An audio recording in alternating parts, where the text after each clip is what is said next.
Hi Mortgage Heroes, Andy Cruz here in Business Development, and this is Monday Mortgage Minute.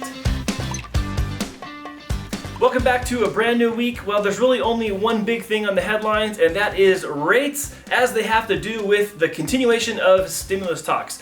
Yes, we're getting into the middle of February and we're talking about this looming date in March sometime when there's the expectation that the stimulus is going to be passed and be enacted.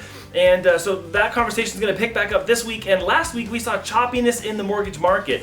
We saw rates fluctuate a little bit more than we normally have in the first couple weeks of the year. And for a brief moment, they did tick upwards just a little bit.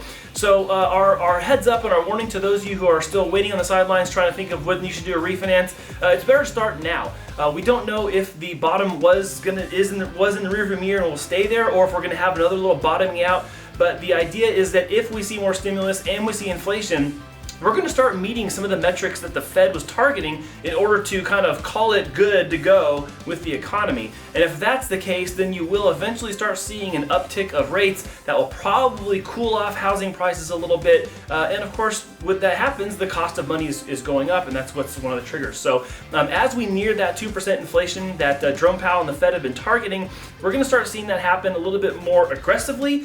Not super fast, but it's going to be more solidified in their plan to try to calm out monetary policy. So keep your eyes on stimulus this week. Keep your eye on the rates. And if you have any questions, of course, let us know. And of course, next week we'll come back and let you know what happened so that you know how to plan for the future. Thanks for watching, and we'll see you next week.